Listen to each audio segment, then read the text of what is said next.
ہمارے چینل واقعات الصحابہ کو لائک کیجیے اور سبسکرائب کیجیے۔ جزاک اللہ۔ معزز سامعین، واقعات الصحابہ میں آپ کو خوش آمدید۔ حضور اقدس صلی اللہ علیہ وسلم کی نبوت کے ابتدائی زمانے میں ایک صحابی ایسے بھی گزرے ہیں جو نہایت چھوٹے قد کے مالک تھے۔ ان کا نام تھا حضرت جلیبیب رضی اللہ تعالی عنہ۔ عربی زبان میں جلیبیب کے معنی چھوٹے قد کے ہیں، یعنی وہ پودا یا درخت جو پوری طرح بڑھ نہ سکا ہو اسے جلیبیب کے نام سے پکارا جاتا ہے۔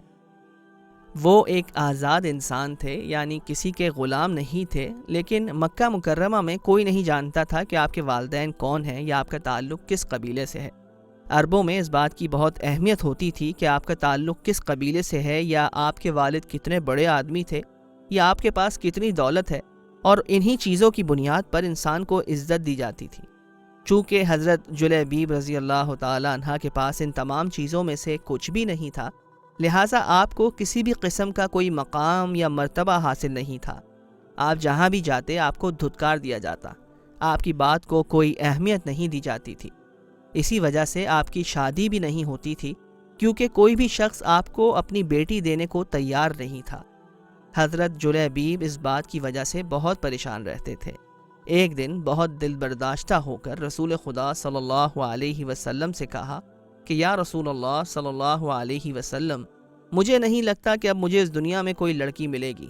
اب میری آخری امید جنت ہے، جہاں شاید مجھے حور مل جائے۔ یہ کہہ کر رونے لگے۔ آپ کی یہ حالت دیکھ کر رسول اقدس صلی اللہ علیہ وسلم کو بھی آپ پر بہت ترس آیا۔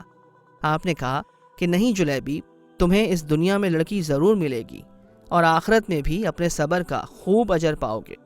اس کے بعد نبی کریم صلی اللہ علیہ وسلم ایک انصار صحابی کے پاس گئے جن کی بیٹی بہت خوبصورت تھی۔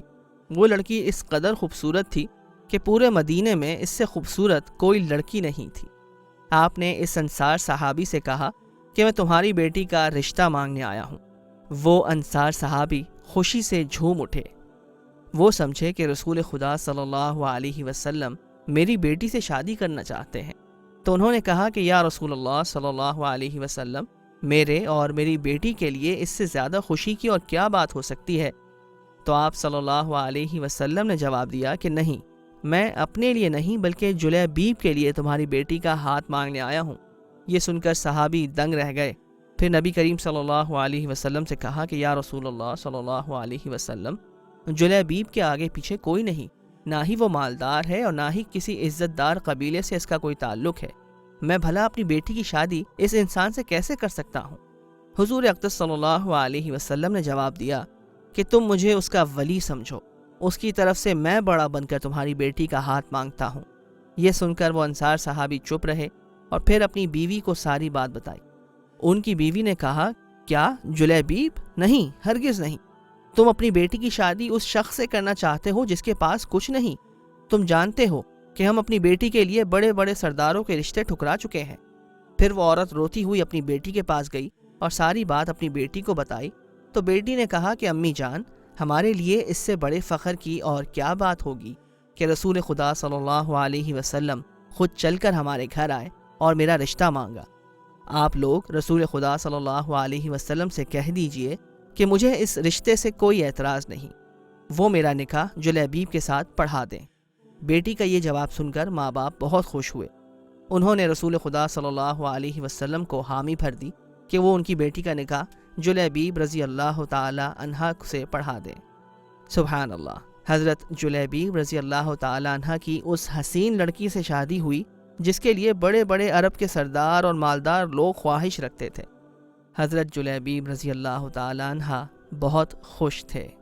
شادی کے کچھ عرصے بعد جہاد پر گئے اور انہیں شہادت نصیب ہوئی۔